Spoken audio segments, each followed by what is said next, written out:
Here we are at lecture 2.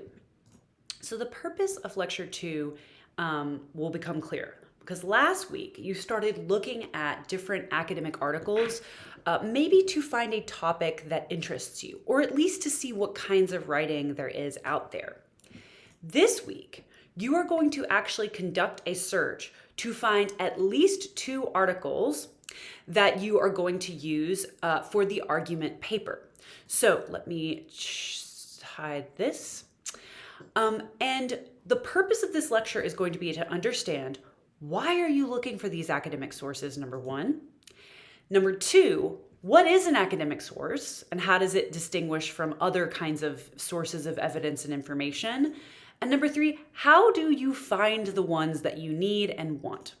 So let's all bring it back to our major assignment, which is the academic argument paper. So if you notice, you are asking a question about how social media platforms affect certain parts of your life. And first you have to conduct research to learn what's actually out there so that you can make a kind of educated thought or statement about that platform and that issue. So the first kind of research you need to find is academic sources. And the reason you need that is because they're very reliable for the most part. So they are the ones that don't just use opinion, don't just use sort of like general knowledge. They use very specific expert knowledge to make some claims. So that's why we are doing this work. So it might feel like it's a little bit too early, but you already are at that place where you need to choose, what social media platform do you want to study about? Now, don't worry, this might change later on, but you need to go ahead and get started on looking for some articles. So I've listed here the various social media platforms by how many users there are. So I'm not sure if this is quite up-to-date information, but Facebook, YouTube, WhatsApp, these are some of the most popularly used social media platforms. These are not all the social media platforms that there are, but these are the major ones that you might want to think about studying. Then you need to think, well, what is the major issue that I'm going to study? I can't just study what is Instagram. We know what it is. How does Instagram affect this? Or what's the connection between Instagram and this experience or this issue? So some of the most interesting papers that I've gotten in the recent past from my students are, how does TikTok affect not just medical misinformation? I should have changed this. How does TikTok change the medical establishment? How is it changing mental health diagnoses overall? Also, how accurate is Reddit for giving out health information? So there's been a lot of health sciences kinds of papers that I've gotten from my students recently. Not only that, but also, what is the actual impact, the connection of Reddit and the stock market? So a lot of students saying, well, even though it has these minor effects, it's really not that much of an effect overall. So they're arguing for the fact that it's less interesting of a connection that we might have thought.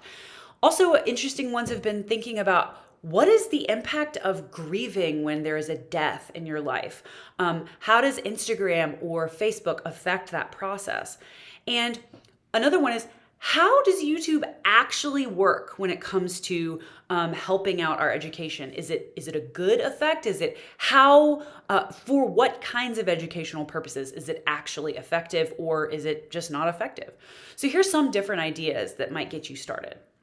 So what are you researching? Remember that this project is what we call inquiry-based. That means that you are going in not with an idea that you definitely want to prove, but you're going in with a question. You are saying, how does this platform of social media affect something in life? You don't know about this topic. You don't need to be an expert. What we're going to do here in this class is research to understand what we actually know. And then your job is to say, okay, what have I read about from academic sources? What do I hear about from actual people, popular sources, but then maybe some examples of people actually using these platforms? And then maybe you're going to use a primary source. So you're going to say, I did interviews, or I did a poll and I found this information when I asked some questions. But once you've done that, you have to put them all together. And you say, after I've thought about all the information, I've come up with this thought, this kind of claim, this argument. And your thesis statement is going to look something like this. Research shows that this is happening with this platform and this issue. Therefore, you're going to maybe recommend how users should think about the platform, or how users should maybe advocate for the platform to change, or something along those lines. So you are working towards coming up with your own idea about what we ought to do or how we should think about these things based on all the research that you conduct. So just a quick warning. Your argument needs to be unique and specific. So it feels daunting right now, but you do not want to ask some very, very basic questions like, how does Instagram affect body image? That might be an okay place to start, but you're going to want to find a much more narrow way to understand that and to explain that and to talk about it. The reason that this is kind of not a great idea for this academic argument paper is because we've been having this conversation a lot. If you wanted to make it better, you might say, how does this specific feature of Instagram, maybe the outfit of the day hashtag, or maybe how does a very specific kind of community on Instagram affect certain kinds of people's experience with eating disorder recovery, or something like that. That is much more specific. Similarly, how does Facebook affect relationships? You might start looking for research there, but then you're going to need to narrow your own thoughts. What do we mean by relationships? Do we mean romantic relationships? Do we mean hookup culture? Do we mean partnerships? Do we mean in youth? Do we mean in adolescence? What do we mean? So making that very clear is going to be important. So let's finally get to this. What is an academic source? So an academic source is some kind of paper or writing, or even a video, any kind of information really, but it's written and created by experts for experts. So expert here means university professors, people who hold terminal degrees, people who research and study for a living. The other thing that it must be, and if it is actually published in an academic journal or an academic press, it will be peer reviewed. And that means that other experts have gone through several rounds of checking and making sure that the information is accurate and valid. This is not foolproof. Don't think I'm saying that every academic source is perfectly reliable and valid. However, it's much more likely to be reliable and valid than something we find in the newspaper, or than something we find on a blog online. And the other thing is, where do we find them? We find them in scholarly journals, and these are like very boring magazines that are extremely text heavy, or in books that are published by university presses. So sometimes we're going to let these kind of government or organization reports count as academic sources because they are written by experts for experts. But for the purposes of this class, we are likely going to be looking in scholarly journals and books published by university presses. So here's what scholarly journals look like. Again, they look really boring, honestly. And you're not going to find them in Barnes & Noble. You're not going to find them really even on Amazon. You're going to find them on the university websites for the most part, or in university libraries. And then the presses, so if it's a book and it's published by the Oxford University Press or the University of Alabama Press, then you know that it is a scholarly source, an academic source. So where are you going to look to find these?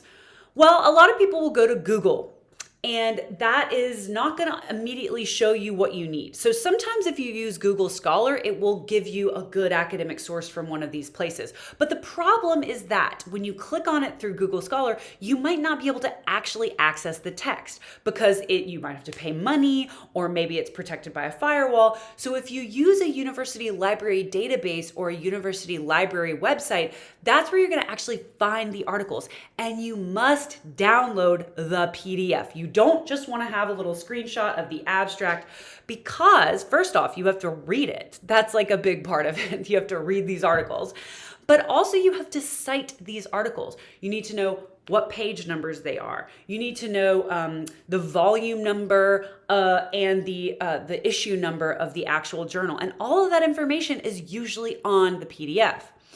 So if you cannot find the PDF of an article that you found and you're interested in, just let me know. Or honestly, that chat on the UAB library website is pretty good. You can talk with a librarian and they're very helpful.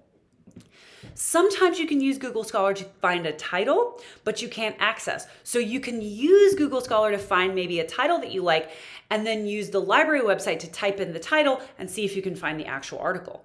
If it's not in the library's availability, you can use this thing called interlibrary loan, and it's where you simply put in a request for the librarian to get you an electronic copy of an article, and they usually do this within like a day. So if you start working early and you need it, it goes really fast. Our library is quite good about that. So here's my biggest tip whenever you start working on this. You're just gonna go and you're gonna start looking, and I'm gonna give you some more explanation about how exactly to do this, but I want you to not have any expectations for what you're gonna find. You've asked a question and you might not find the exact answer, and that's good. Maybe you find something that's way more interesting and way more exciting. I just want you to get started searching and see what really pops up. Read something and learn something new, and then maybe it takes you down a path that you didn't know. Follow that trail of research and see if you can stumble on a cool idea. And I want you to let your thesis statement really develop out of what you are reading, out of what you are thinking about, and not just out of thin air. So remember, first you are gathering data. You don't need to know what you're writing about when you're just looking around. Next, you're going to, after you've looked at academic sources, popular sources, maybe primary sources, then you're going to bring it all together. You're going to coalesce it into that conclusion. So that does not have to happen now. So my suggestion is to go to library.uab.edu and get started. Here's what it looks like. And this is where we're going to be for a while for this project, and I think it's the best place to start. So you might go to the research section if you wanted to. So that's going to be right here, research, and then it gets you here. And you can click on a specific journal if you already know what journal you want to look at, or you can look at a specific database. However, chances are you don't know it because you're not like an expert in your field. So I would use, for the brave souls, the advanced search. And so that's on that first page. You're just going to click advanced, and then this dashboard pops up. So I'm about to walk you through some ideas for what to do with this dashboard. But in general, you're going to add the actual terms that you want to search for. So perhaps Instagram and grieving maybe in these places. You can say that I would always choose article, because you want to be dealing with articles and not whole books. And then you can play with the date range. So maybe you want really up-to-date information. So you say it's 2018 to 2022. You can add more lines here for adding more kinds of more terms. So we're going to look at this now. So here's the way that you're going to decide your inputs. So say you're studying the way that social media dating apps affects the kinds of gender roles of the relationship that forms. So you want to say, what are my main words and phrases? So let's say you're using Tinder. I'm looking at Tinder. That's my main platform. And if I'm thinking about gender roles, maybe I start with the word gender roles, but then maybe I just put in the word gender, or maybe I put in the word masculinity, femininity. You're going to play around with some of these major words. If two words are put together, so gender roles, you want to put them in quotation marks so that the search engine looks for that together. I would choose between 2 to 4 words at once. If you add too many, it's just going to limit the search too much. And then you're going to try again. If you get one article, that means that you put too narrow of a search and you need to make it a little bit broader. So try multiple times using different words, different combinations to see what kinds of information you can get. I really want to encourage you, don't just do one search and say, well, I didn't find anything, so bye. Instead, you just keep changing your inputs. Other things you might do is some of the things we looked at before. You might put date restrictions. So you want it to start maybe at 2015 and go until 2023, because you might not want information about Facebook that comes from the very beginning of its inception because it's changed a lot. Maybe you want to just think about the way these date restrictions are used. So you are going to get working on this. I really want to make sure, don't worry about getting the perfect topic. Don't worry about getting the perfect articles. Your ideas about this are going to change, and that's okay. And you are allowed to switch topics, but you have to get started somewhere. Go in looking to learn something new, and then change your ideas and let them be more interesting and unique than you ever imagined, and write a cool paper. And as always, if you need to, please feel free to set up a meeting with me to talk if you would like to have a little bit of counsel about this.